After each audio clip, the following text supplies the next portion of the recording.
और यूपी सरकार भ्रष्टाचार के खिलाफ जीरो टॉलरेंस की नीति पर चलने का दावा करती है, लेकिन इन दिनों जो तस्वीरें प्रदेश से अलग अलग जिलों से आ रही हैं वो सरकार के दावों पर कहीं ना कहीं सवाल खड़े कर रही है।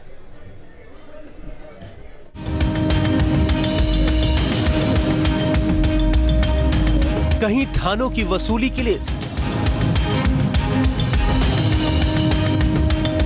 कहीं अधिकारियों के खिलाफ धरना प्रदर्शन, तो कहीं सिस्टम पर खड़े होते सवाल।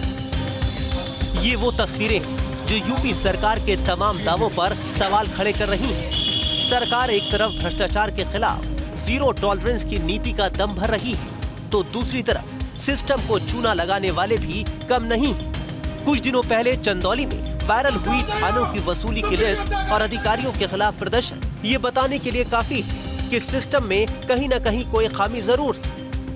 देश में सबसे पहले पीपीई घोटाला खुलकर उत्तर प्रदेश में नजर आया।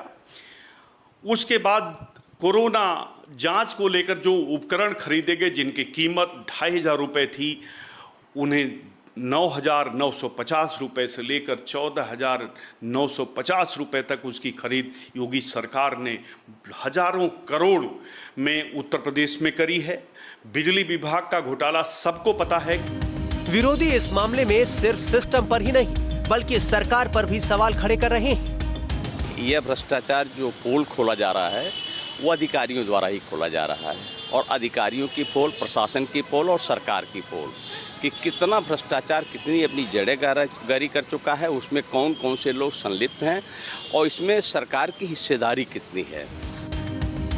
तो दूसरी तरफ बीजेपी का दावा है कि योगी सरकार में भ्रष्ट और भ्रष्टाचार के लिए कोई जगह नहीं है। जहां से भी शिकायतें आ रही वहां ताबड़तोड़ कार्रवाई हो रही। हम भ्रष्टाचार के प्रति जीरो टॉलरेंस रख रहे हैं। अगर कहीं भ्रष्टाचार का मामला सामने आ रहा है तो हम तत्काल उस पर कठोर कार्रवाई कर रहे हैं, जांच कर रहे हैं, कार्रवाई भी कर रहे हैं। प्रतापगढ़ का जो विषय है, एसडीएम साहब को अगर किसी शिकायत थी, कहीं दिक्कत थी, तो उसका एक प्रोटोकॉल होता है, उनको उच्च अधिकारियों को सूचना देनी चाहिए थी, उनसे जांच के लिए मांग करनी चाहिए थी। लेकिन इस प्रकार से सर्विस रूल का उल्लंघन करना ये क्षम्य नहीं है। इसमें कोई दो राय नहीं कि करप्शन के मामलों में सरकार ताबड़तोड़ कार्रवाई कर रही, लेकिन फिर भी ऐसे मामलों में लगाम नहीं लग पा रही।